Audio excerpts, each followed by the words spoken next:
guys? Jason up in New Age Revolution down here in the cave for another episode of Wrestling with the Past. Tonight, we take a look at the Philadelphia Spectrum House Show from January 21st,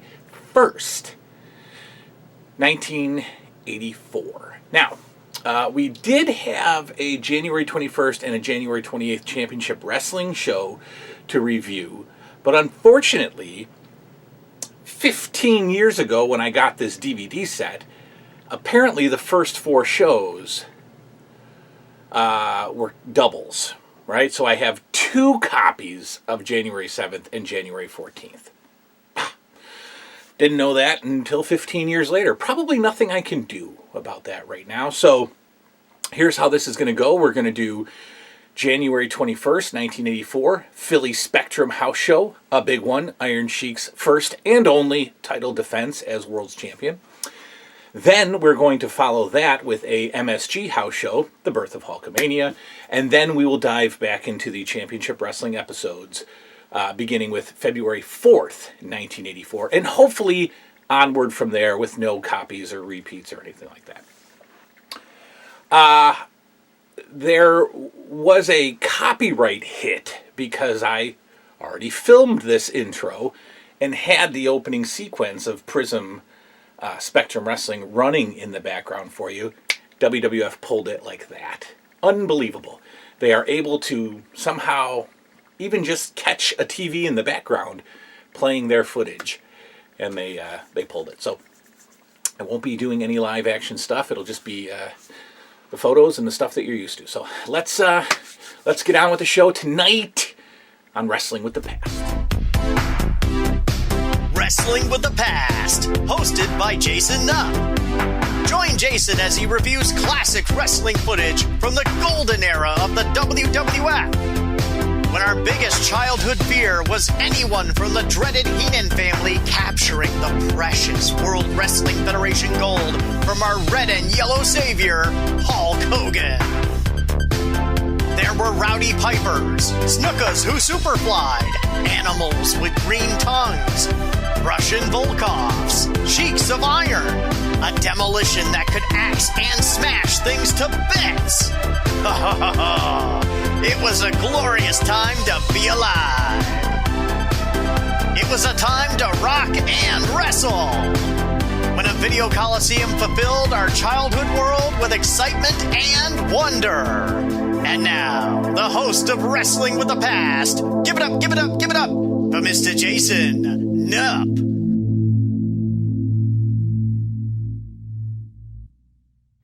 All right, guys, our commentators are Gorilla Monsoon and Dick Graham.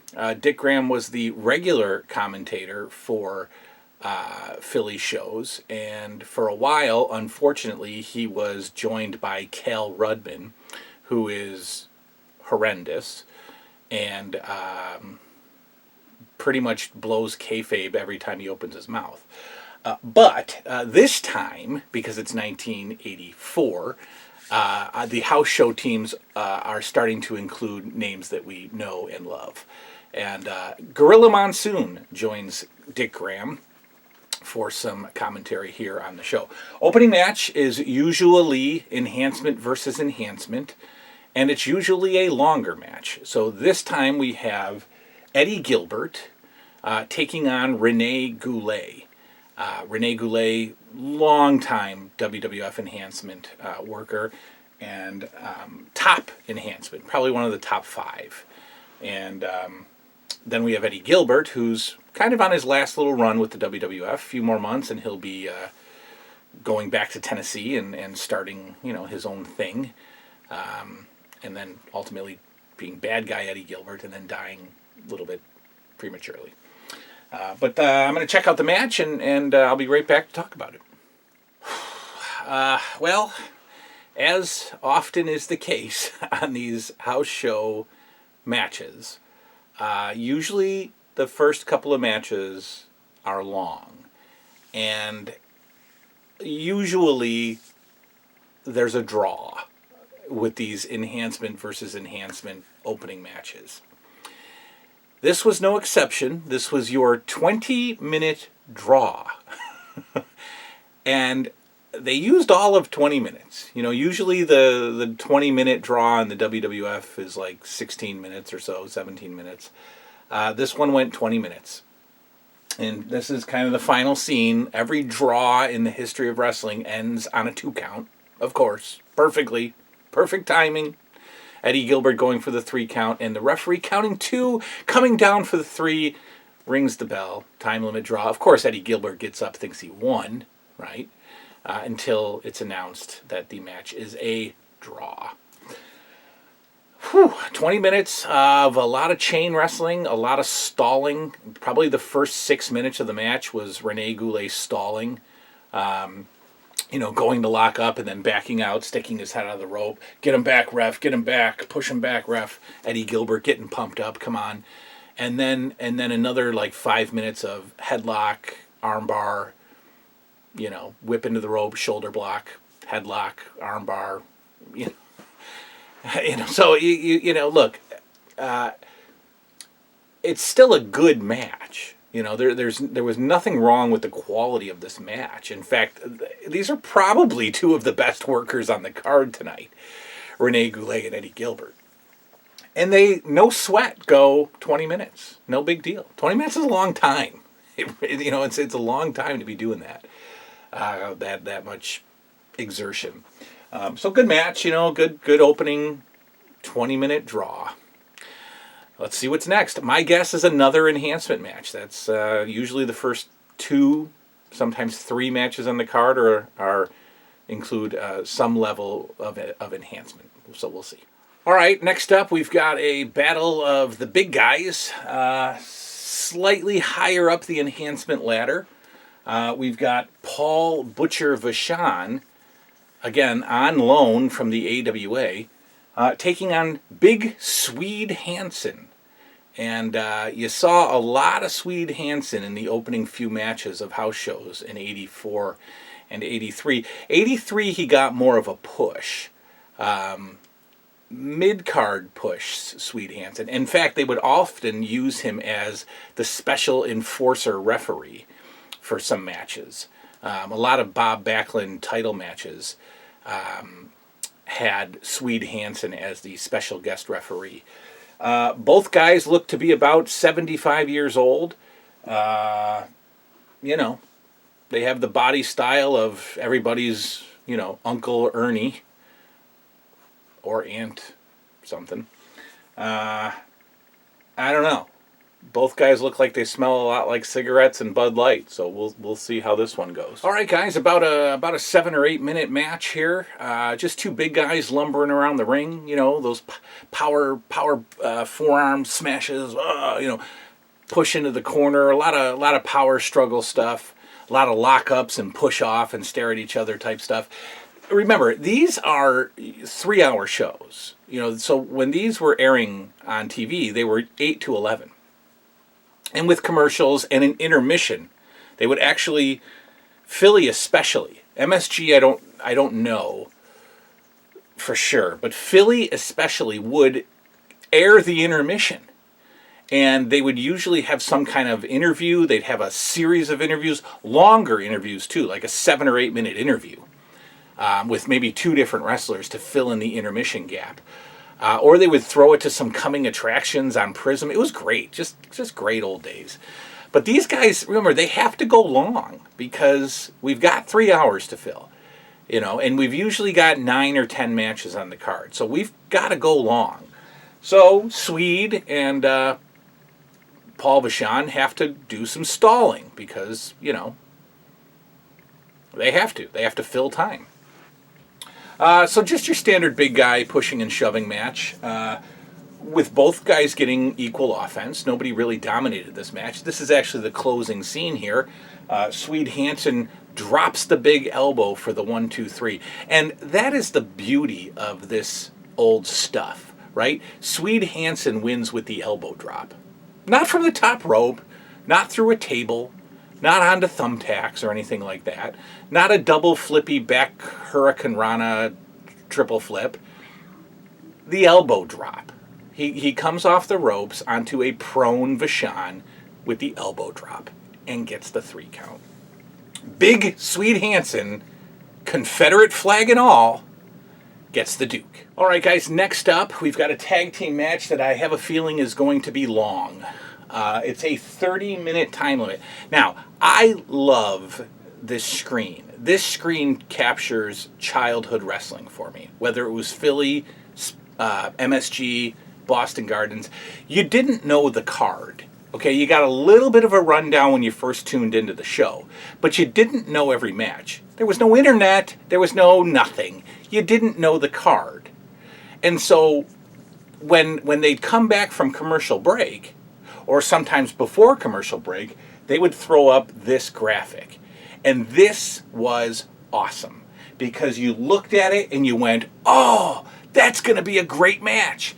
And remember, we're used to watching hour-long episodes of Championship Wrestling where it's just 3-minute squash, 5-minute squash, jobber squash, jobber squash, barely any competitive matches.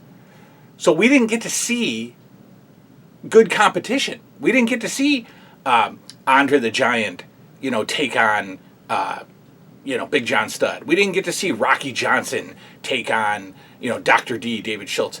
Those matches didn't happen, right? And pay-per-views didn't happen. They weren't happening yet. So your only chance to see a competitive match was on a house show. So when these graphics came up, you were like, oh, this is going to be good. This is going to be awesome. You sometimes didn't even know the main event. So when you saw like Hulk Hogan defending the title against the Masked Superstar, you're like, oh, that's going to be a great match. This time we've got the Invaders, and they are they came in mid to late '83 from, I believe, Puerto Rico, under masks. I'm not entirely sure who they are. I could easily look them up. Just a couple, I assume, of veteran lucha stars, from Mexico or Puerto Rico, coming in under a mask. Very small guys, very light, very jumpy, very hoppy around the ring, and lots of cruiserweight style moves that, of what would eventually become known as cruiserweight style moves. And here they are taking on Mr. Fuji and Charlie Fulton, which is an odd combination. I guess Tiger Chung Lee has yet to become Mr. Fuji's official partner, at least in Philly, or maybe Tiger Chung Lee didn't make it to the show, which often happened, and they would just fill in with Charlie Fulton. Now, here's what's awesome about this. This is a WWF produced show. I assume the graphics maker also worked for WWF, or he worked for Philly Spectrum, or he worked for Prism TV. I'm not sure, because we always see some misspellings here. And here we have Mr. Fuji with a G. Okay, it's F-U-J-I, right? But here we have Mr. Fugi, F-U-G-I, and you gotta wonder, like, who was overseeing that? These graphics are just made on a computer back in the day, and then just broadcast out. Who was writing it? Who was proofreading it? And more importantly, who wasn't proofreading it? So anyway, just little things like that.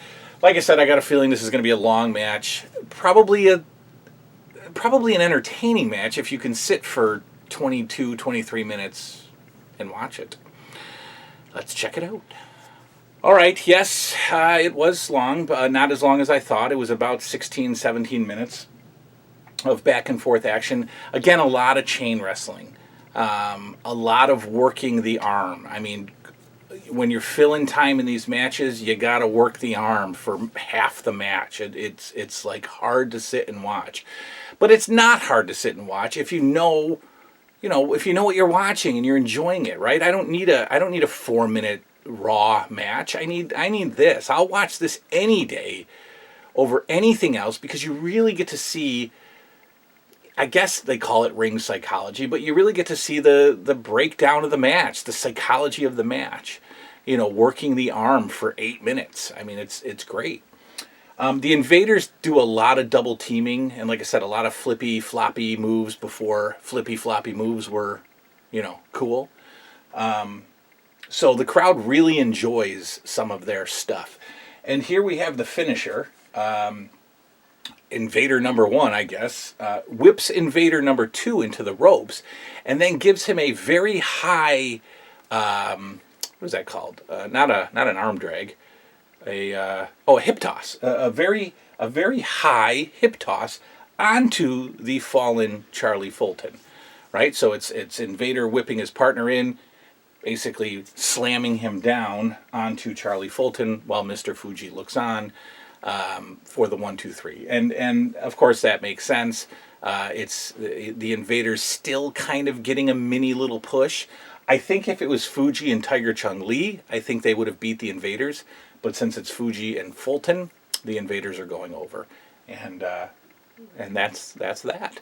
Up next, we have a main event. And that is how they would do it often in these house shows. They would plug the main event right into the middle of the card so that they still have the crowd.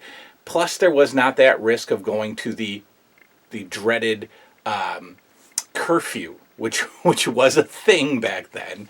You had to be out by 11. There was a curfew. And so you don't want to risk the card going long, and we have to end the main event early, so they throw it right in the middle. Let's see what that main event is. All right, guys, it is time, like I said, for the main event. Now, this is a very, I think, historically significant main event. The Iron Sheik is what you call a transitional champion. Hulk Hogan can't beat Bob Backlund for the world title in the WWF in 1984. That doesn't happen, right? That's Bizarro World, good guy versus good guy. So you have to have somebody come in that is believable enough to defeat Bob Backlund and then drop the title to Hulk Hogan. You have to have a bad guy come in to drop the title to good guy Hulk Hogan. And I think the choices that they had at the time, Don Morocco, Masked Superstar, I think losing the belt within a month, within a few weeks, would have crushed them. You know, it would have, especially Don Morocco. And Don Morocco was the Intercontinental Champion at this time. But you can't have any of the bigger names drop the belt. So we have Iron Sheik, who is sort of a mid-carder coming in, and he's the anti-USA, and we have the USA hero Hulk Hogan, and so it was easy to give the belt to the Iron Sheik. The way he beat Bob Backlund was not necessarily domination. Bob Backlund went into the match with an injury, had the bad back. Arnold Skolin, the manager, throws in the towel for on behalf of Bob Backlund. So Backlund never really loses. You know, so if they want to do something with Backlund going forward, he still has clout. Iron Sheik's a champion. So anyway, this is the one and only big match, title match for the Iron Sheik. He did defend the title on a Championship Wrestling episode against, Enhancement, but this is the big, this is the only real title defense for the Iron Sheik, and it's against Tito Santana, who is climbing the ranks. We would call him the number one contender for the Intercontinental title, and which may be in his very immediate future. But here he gets the title shot, and in between the matches we have this horrible green screen footage of the worst wrestling announcer, personality, anybody, the worst in the history of the world. In all of the world, there has never been anybody worse than Cal Rudman. He's horrible for many, many reasons. But here he is interviewing Tito Santana, and I believe there might be a horribly kayfabe botched interview between Rudman and Iron Sheik following this. I mean, Cal Rudman is the kind of guy that says, boy, that Iron Sheik, he's a real mean guy in the ring. But backstage, I met him, I met his wife, I met his kids. His name really isn't the Iron Sheik. Just horrible, horrible stuff that Vince McMahon would literally have him assassinated for today. Back then, I don't know how he gets away with it. Anyway, let's get ready for this very significant and historical main event. Tito Santana challenging the Iron Sheik for the world's heavyweight title. Wrestling with the Past, hosted by Jason Nupp. Join Jason as he reviews classic wrestling footage from the golden era of the WWF, when our biggest childhood fear was anyone from the dreaded Heenan family capturing the precious World Wrestling Federation gold from our red and yellow savior, Hulk Hogan.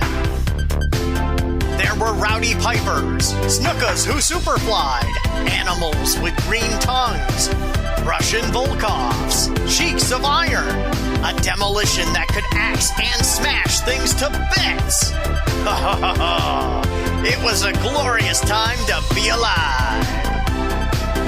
It was a time to rock and wrestle, when a video coliseum fulfilled our childhood world with excitement and wonder. And now, the host of Wrestling with the Past, give it up, give it up, give it up for Mr. Jason Nupp.